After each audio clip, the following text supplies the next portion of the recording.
Good morning, everyone. We're happy to have you all here today. I know I am definitely excited about this because usually we have Michael doing the questions and we have him asking these amazing questions to different interviewees, and we're just wanting to know more about them. So I'm happy and thrilled to be on this side to get to ask Michael these questions and get to know more a little bit about his background and everything that he does for the museum, and just essentially the passion that he brings every day, which is astounding. I got to meet Michael at one of our very first kind of coffee meetups, and right from the get-go, I was going into it, Michael, full disclosure, I was a little bit nervous. I was like, oh gosh, I'm meeting with Michael and I'm gonna get to have some coffee with him. And then first few minutes, we're talking about just really family stuff and some of the things that we love to do, pastimes, hobbies. And I was like, oh, wait, he's just a really genuine, down to earth guy. And so, Michael, that was my first. I was nervous, buddy. I Um, was definitely nervous. I'm glad that I broke your expectations in a good way. Yes, but Michael, the people are here to hear more about you and learn more about the strengths that you bring to the museum and the vision you have for the research that happens within the walls. So, I mean, right from the get go, I hear that you didn't necessarily start off in entomology. I know that's where you're at now, but uh, you have a strong background in botany. So, botany to entomology, kind of what sparked the interest there? Yeah, I got my bachelor's and master's in botany, and then I switched over to entomology for my PhD. But before I got into botany as an undergraduate, I started off in environmental science, but that was in like the engineering department, and it was way too engineering-y and not enough biology. And so then I went to wildlife science, and I had a brief stint in political science. I mean, all this sort of centering around activism in the environment, kind of, and then I took just an introductory plant biology class, and I loved it. It was like the first class that I ever took where I, I I didn't have to force myself to study. It was just Oh, like I yeah. want to read this textbook. And the part that I liked the most about it actually was plant animal interactions. So things like pollination, herbivory, that sort of cast of characters interacting with one another in nature. So even though my bachelor's and master's were in botany, I was very oriented towards insects. So like the first research assistantship I had was as a field technician on a pollination biology study where we were looking at the bees associated with this endangered flower. And then my master's thesis had 100% to do with the insects that ate these metal hyperaccumulating plants. And I do have to throw in that, like, I'm not sure I would have leaned as heavily into entomology if I hadn't met my wife, who we met as an undergrad, and she got her bachelor's degree in entomology, and it was me sort of chasing her around like a puppy dog while she was studying for like practical exams Yeah. for entomology that got me exposed to the classes and things like that, and made me go like, oh, I want to take that insect systematics class. So she's to blame. Blame or to thank. I think it's one of those things where, yeah, I mean, the reason, how you got there is it's a great story, but the work that continues to come out because of, how, what it led you to. I mean, it's remarkable. I know there's been a lot of science blogs that have been coming out of the museum that do a lot with, conservation and conservation efforts. And a lot of times there is a hypothesis that there's significant life events that happen in a researcher's or scientist's life that makes them say, you know what, I want to dedicate my life. I want to dedicate my research efforts to this thing because is there anything that happened or is there any kind of life event that went through in Michael's world that Yeah. kind of led you to that or kind of answers that hypothesis or Yeah. I mean, I think like I definitely was fortunate to to be privileged to live in an area where there was lots of woods around me. So we always lived, I was born in Pennsylvania, and then we moved to South Carolina. And in both cases, we lived in neighborhoods that had lots of woods around. And so and it was also at a time where helicopter parenting wasn't a word that people were familiar with, and so we were totally feral and would steal lumber from, houses that were being built, construction projects, and go build, forts out in the woods and stuff like that. So I definitely had plenty of exposure, and that probably must have something to do with it. But I think some of it just stemmed from it being a way to channel my anti-establishment teen angst during high school. Was I just glommed onto environmental issues, and it just continued to, I guess, provide some sense of purpose for me, and so I just kept pursuing it through college and so forth. But one thing there's these significant life events, but then oftentimes I'll ask my colleagues when we're all sitting around the campfire, in the field at night or something like that, have you ever had a biological epiphany, where you were out in nature and something happened and you were just like, wow, I'm so happy that this is what I do with my life, And the biological epiphany that I remember very distinctly was when I was a research tech working on this pollination biology project, and I was working on it with my wife.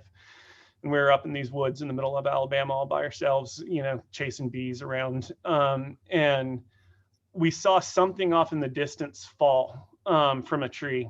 And I was like, what just fell from that tree? Because it clearly was sort of living.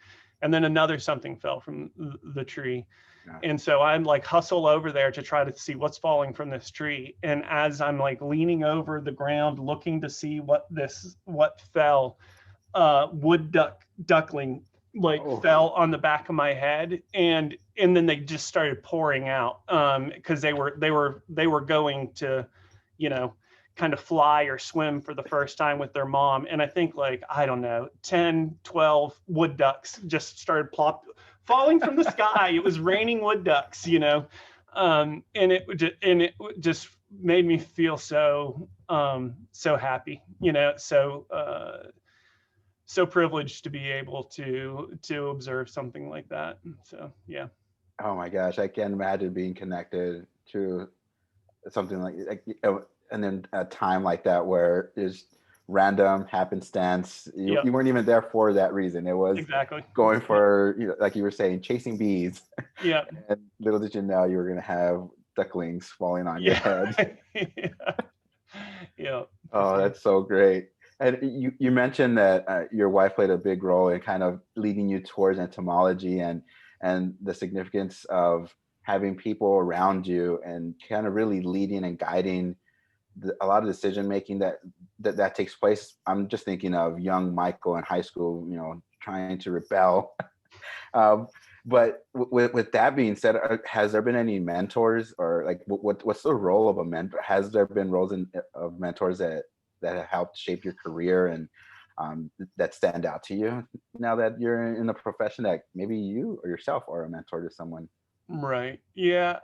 My master's advisor for sure was the first person that exposed me to research, as something that one could do. I mean, I was very much thinking I would end up working for an environmental consulting company doing wetland delineation or something along those lines, until I switched over to botany. The man who would become Dr. Robert Boyd, who would become my master's advisor, was my undergraduate advisor as well. And as soon as I walked into his office for my first meeting with him, he was like, I told him what my interests were in plant and animal interactions, and he's like, "Oh, well, I have a research tech job that just opened up. You want it?" And that was this pollination biology thing. And he, I mean, it just couldn't have been a better fit, because I mean, you know me well by now that I do have a weird sense of humor, and Dr. Boyd just like totally had. Whenever we were out in the field together, he would all make us take goofy pictures, posing like we were on the cover of a U2 album or whatever, kind of thing. And so, but yet he was also really disciplined in the research that he did, and so he definitely was a big time mentor for me. PhD, but plenty of people, and all of it is, it's generally they were good people who enjoyed life, but who also like to do research, and those are sorts of the folks that I've tried to gravitate towards, and the sort of mentorship that I've tried to bring to folks that come through our lab and through our workplace is like, enjoy life and be serious about your work, but smile and have fun while you're doing it. Yeah, well, thank you, Dr. Boyd, for that, because there is a YouTube video out there where you take on the persona of what I kid you not. I looked up, I was like, that looks like Michael Wall. I don't know if that's him, but if anyone out there, I encourage you to look on our YouTube channel and find Michael Wall dressed up. And I think that's a tribute to Dr. Boyd and encouraging this kind of great personality behavior of saying, have fun, work hard, and do the research. But I think that now that it all comes together, I could see that happening. I could see Dr. Boyd encouraging you to be silly. Yeah, do this video. Get out there, really showcase science in a different fashion to connect with more people. So if you haven't already done it, folks, I encourage you to go to our YouTube channel and find Dr. Wall's video there of him dressed as Justin Schmidt. I think the video might be called King of Sting or something like that. So it looks like Emily put a link to it in the YouTube thing. Yeah, that was really fun to put together. That was when a guy named Robert Rutherford was here, and he and I are of very much a similar background and generation and sense of humor. And so we started talking about doing this, and then it got more absurd with every second. And it was totally fun to do. Oh man, talking about things changing, every second too. How has the museum, or specifically the entomology department, changed over the years since you joined the museum? And I hear from the grapevine you're coming up to a 15th year anniversary, Michael Wall. So I know everyone joins me in giving a round of applause to Michael for celebrating that occasion. So how has it changed over that time? Yeah, I'm just looking at the calendar at the corner of my screen here, and 2 days ago, January 6th, marks my 15th anniversary. So that's pretty wild. I definitely wouldn't have thought that if you asked 15 years ago, Michael, if he would still be here, he would have said, no, there's no way I'll still be here. Mostly just because San Diego is a really difficult place to live in. And, I had always thought that I would be a teacher, like at a small college or university. And that's sort of where I thought my trajectory was taking me. But then I got here and, started falling in love with the collection, started falling in love with the people. And clearly decided not to move on. But in terms of how it's changed, I mean, my role's changed a lot because I was hired as curator of entomology, and then relatively quickish started to have a few more hats put on my head. And so, that just changed my dynamic of how much time I could invest in the department and things like that. But when I came, there hadn't been a curator of entomology for many years. The department had been taken care of by our curator of collections, who was not an entomologist. And so it was really just kind of kept alive, kept on life support by the person who was here. And so there was a lot of stuff that needed to be done. And we were successful in getting a number of NSF grants to improve the curatorial quality of the collection, to begin some initial digitization, just so we knew like what species we actually had there, because there was no catalog for the collection at all. And I would say the biggest change for the entomology collection is that it has become way more accessible to people who could use it, like researchers, but also educators. And also we've got environmental consultants who come in and use the collection to learn about rare species and things like that. And so we've definitely improved the accessibility of it over 15 years. We still have a long way to go relative to all the other collections. Just a tiny fraction of our collection is database down to the specimen level.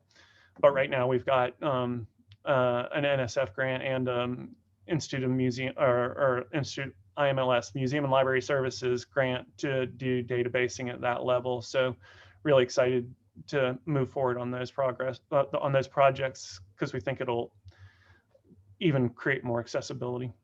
It's great, and I know that's one like a big topic item right recently, especially with COVID-19, and is how accessible can we make ourselves, and how accessible is our collection or is our research that we have. So the work that's happening and that has been happening over the years, I think that speaks volume to the fact of where we're going and what we see happening, post pandemic.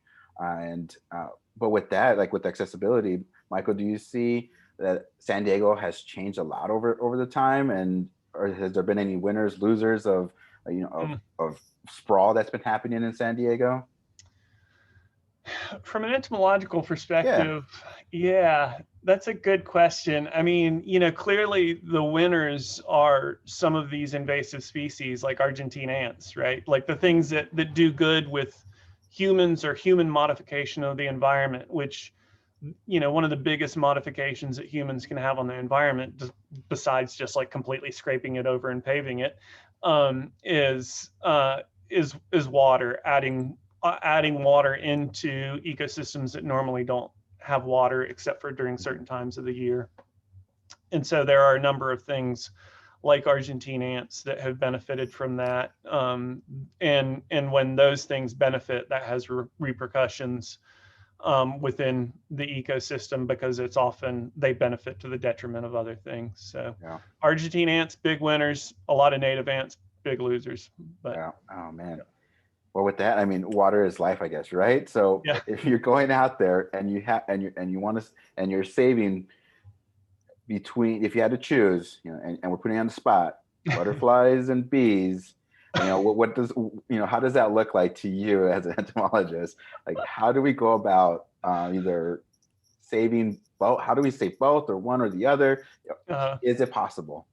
yeah, well, I mean, I notoriously don't like butterflies. So that's like it's a well established joke within the museum that I don't like butterflies, which isn't really true. I butterflies are great. They're fantastic. It's just I've spent a good chunk of my life trying to raise awareness of things that, in that Loraxian kind of way, that can't speak for themselves, and the little things that don't get a lot of attention. And so butterflies are the charismatic megafauna of the insect world. Yeah. And so that's the reason why I tend to jokingly say I don't like butterflies. But in terms of insect conservation and bees and butterflies, I want to save them all. I mean, and in terms of what folks can do, I think, we're trying to get the word out there. Particularly what the sort of flavor of the hour right now is monarch butterflies, because they were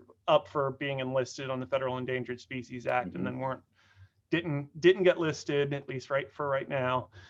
And so there's a whole group called the San Diego Pollinator Alliance, who's really working together to get the messaging out on specifically what you can do with monarch butterflies, but also more broadly what you can do to encourage pollinator habitat, and decrease your pesticide use. A lot of things that really make sense, but just making sure that people understand that there's good ways that you can encourage insect diversity in your in any space that you have, and a large part of that is planting native plants. So if I'm hearing you right, it's a lot of like planning that we should start thinking about as us as people, as residents of this region that we all call home. Like, we should start planning and prepping and how. But what would you recommend as far as like conservation in 2021? What is it about it that, silver lining? What can you offer for the folks listening and for all the members that are here today? Like, what is your silver lining for all the efforts that are happening right now, and how can we plan for, conservation efforts moving forward? I mean, I think I know. it's like positivity, is part and parcel of striving to do anything. And if we're going to if we're concerned about conserving the earth, if we can't bring positivity into that, then it turns into just a depressing wasteland.